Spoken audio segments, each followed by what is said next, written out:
Quel est aujourd'hui le besoin ou le questionnement ou l'envie qui vous fait venir dans ce forum?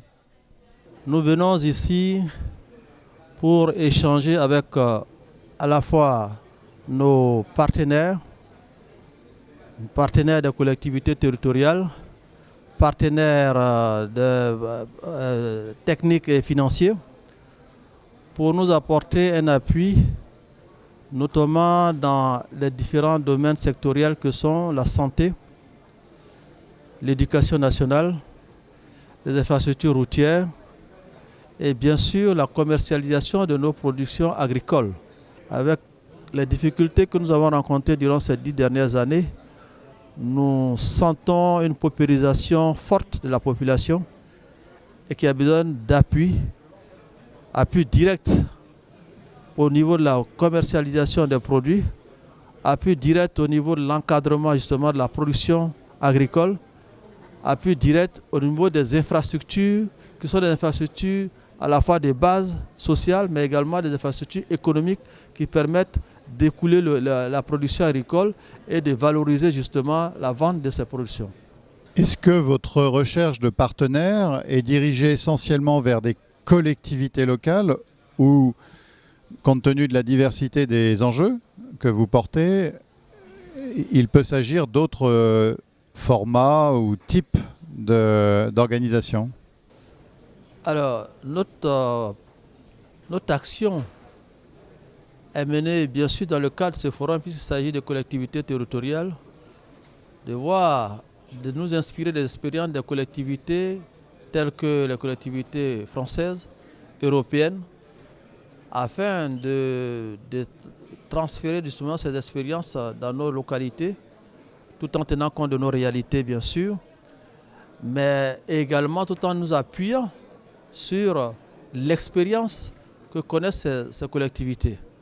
Au-delà de cela, nous souhaiterions nouer un partenariat avec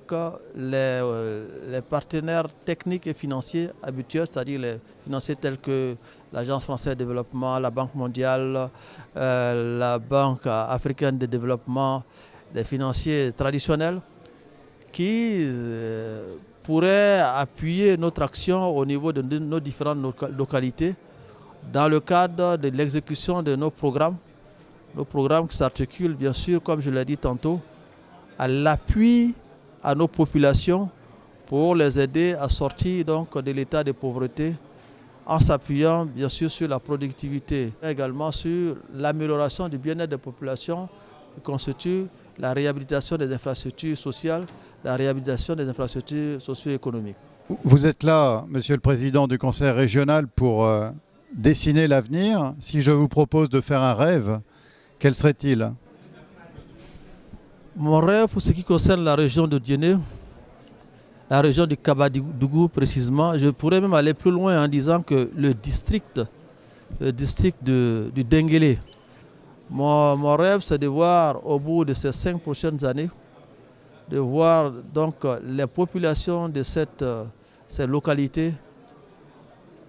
connaître une meilleure vie, notamment l'accessibilité à l'eau potable, l'accessibilité aux intrants agricoles et surtout également la possibilité d'une facilité d'échange, de communication en améliorant le réseau routier. Parce que ça, c'est un problème énorme au niveau de nos localités. Et l'agriculture repose essentiellement également sur la possibilité de transporter, d'échanger et de mieux vendre.